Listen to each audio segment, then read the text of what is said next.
Assalamualaikum warahmatullahi wabarakatuh, sahabat Odoy.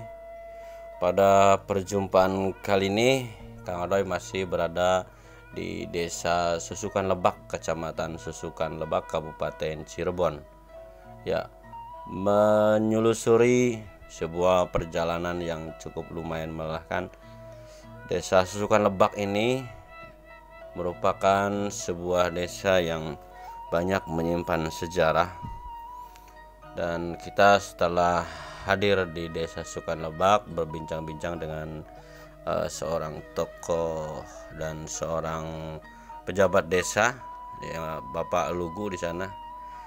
Ya, sahabat, mengenai sejarah Desa Susukan Lebak kemarin sudah kita simak pada video yang lalu.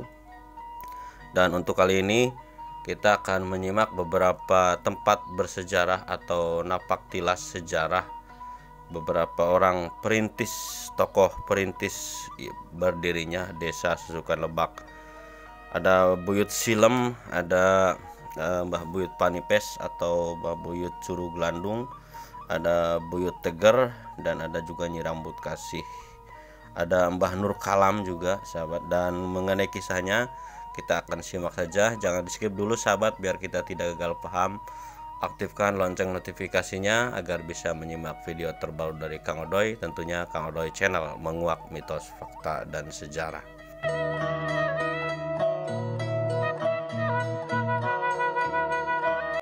Sahabat Odoy, mengenai berdirinya Desa Susukan Lebak tidak lepas dari beberapa tokoh yang menjadi perintis. Ada Mbah Nur Kalam, ada Nyi Rambut Kasih, juga ada Buyut Teger, terus ada lagi Buyut Silem. Dan kita akan menyimak satu persatu bagaimana kisahnya mengenai keempat tokoh besar ini yang menjadi cikal bakal berdirinya Desa Susukan Lebak. Yang pertama adalah Buyut Silem. Ya sahabat, Buyut Silem ini adalah orang yang pertama sekali dikenal sebagai pemimpin Desa Susukan Lebak. Yang banyak disebut-sebut orang penulisannya ini hanya dimulai dari Buyut Silem, yang konon sebelumnya pun sudah ada pemimpin tapi tidak terlalu dikenal oleh masyarakat. Adapun nama Buyut Silem sendiri, ini nama sesungguhnya belum ada yang tahu, namun hanyalah suatu nama yang merupakan julukan belaka. Sebelum mendapatkan julukan, Buyut Silem ini dengan nama Buyut Silem ialah nama Buyut Lotong, dikarenakan badannya ini gemuk, ya, Buyut Lotong ini. Jadi Buyut Silem ini dulu namanya Buyut Lotong dikarenakan badannya ini gemuk.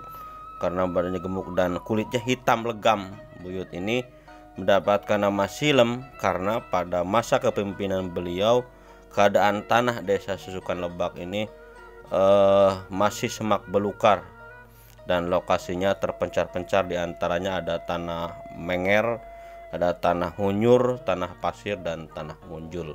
Yaitu mengenai Buyut Silem. Dan untuk berikutnya Buyut Teger, sahabat. Nah, nanti kita akan kunjungi tempat-tempat pemakamannya, sahabat, mengenai Buyut Silem dan Buyut Teger.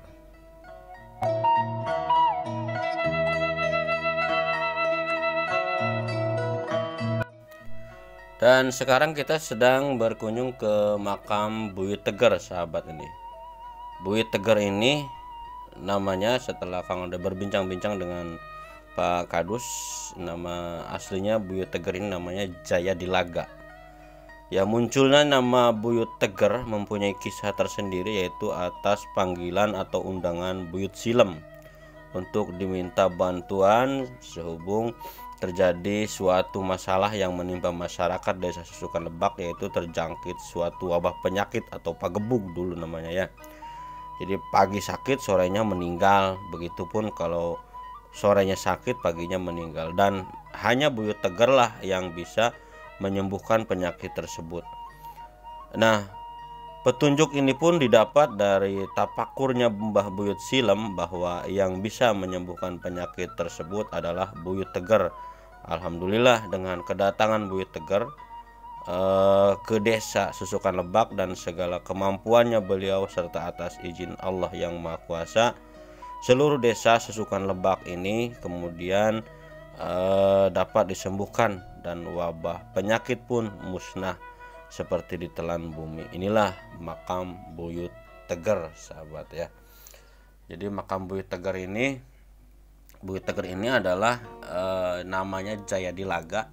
Jadi seorang ahli kesehatan lah, kalau sekarang mungkin tabib atau dokter ya, yang mengatasi masalah penyakit di desa Susukan Lebak atas undangan dari Ki Buyut Silem ya sahabat. Ini makamnya, makam Ki Buyut Tegar. Nah, disinilah makamnya sahabat.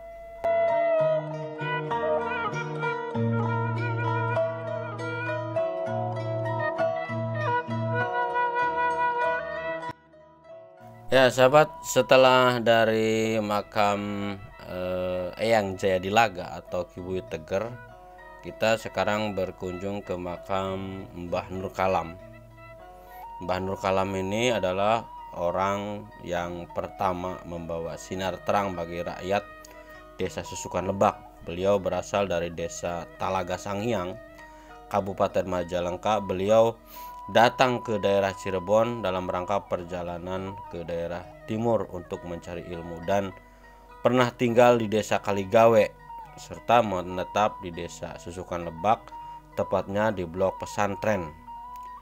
Nah, beliau ini merasa prihatin melihat kehidupan di desa Susukan Lebak yang masih menganut ajaran Hindu atau kejawen.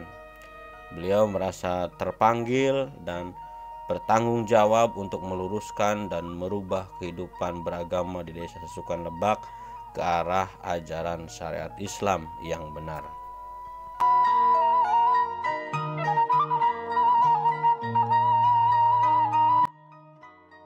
Dengan penuh kesabaran dan kebijaksanaan, beliau lambat laun masyarakat desa Susukan Lebak yang terdiri dari anak remaja dan orang tua tertarik untuk menjadi santrinya beliau.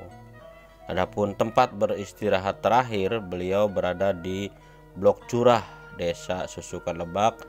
Dan sebagai informasi terakhir, Mbah Nur Kalam ini adalah seorang ulama besar yang banyak diketahui orang bukan saja di desa Susukan Lebak saja, melainkan di luar desa Susukan Lebak pun banyak yang mengenalnya, karena sampai kini pun makamnya masih diziarahi oleh orang-orang di luar desa Susukan Lebak. Nah, inilah sahabat makamnya, makam Mbah Nur Kalam, atau nama aslinya beliau adalah Kalamuddin ya sahabat. Dan ini kita makamnya, ini kita berkunjung, ini berada di sebelah utara kalau tidak salah ya sahabat, sebelah utara Masjid Nur Kalam. Dan sebagai pengingat, masjid yang berada di depan balai desa Susukan Lebak pun namanya Masjid Nur Kalam sahabat. Inilah makam Mbah Nur Kalam. Kita di sini berkunjung dengan Kang Aan dan beberapa orang, ada 2 orang aparat desa yang mengantar Kang Oday serta Kang Aan ke sana.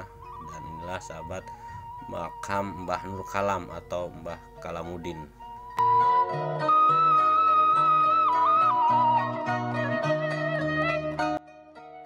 Dan berikutnya adalah tokoh perintis berdirinya desa Susukan Lebak. Ada seorang tokoh bernama Nyai Rambut Kasih. Nyai Rambut Kasih ini adalah salah satu dari putra Buyut Silem dari 2 bersaudara. Beliau menetap di desa Susukan Lebak. Beliau dijuluki nama seperti itu karena mempunyai rambut yang sangat panjang sampai ke ujung kaki. Perilaku beliau baik dan sayang terhadap siapapun, apalagi terhadap anak yatim piatu. Beliau menetap sampai meninggalnya di desa Susukan Lebak dan dimakamkan di Masjid Susukan Lebak, yaitu Masjid Nur Kalam.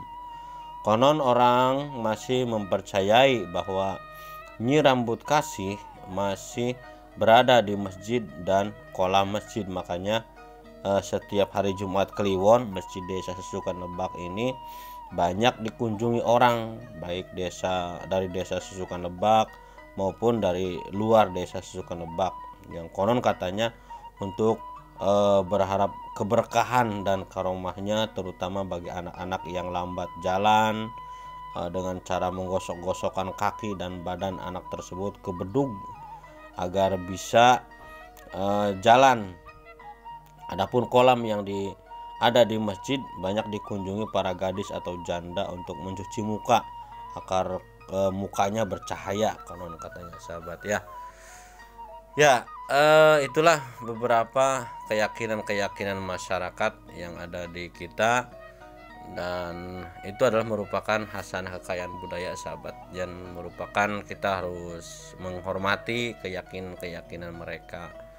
Dan itulah sahabat, penyusuran Kang Odoy bersama Kang An dan tim Desa Susukan Lebak mengenai tokoh-tokoh yang punya andil besar dalam berdirinya Desa Susukan Lebak. Mudah-mudahan bermanfaat, dan informasi ini Kang Odoy sunting dari halaman catatan susukanlebak.blogspot.com.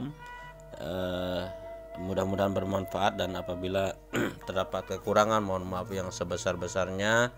Apabila terdapat perbedaan naskah, cerita, atau alur sejarahnya, silahkan untuk saran dan kritiknya cantumkan saja di kolom komentar.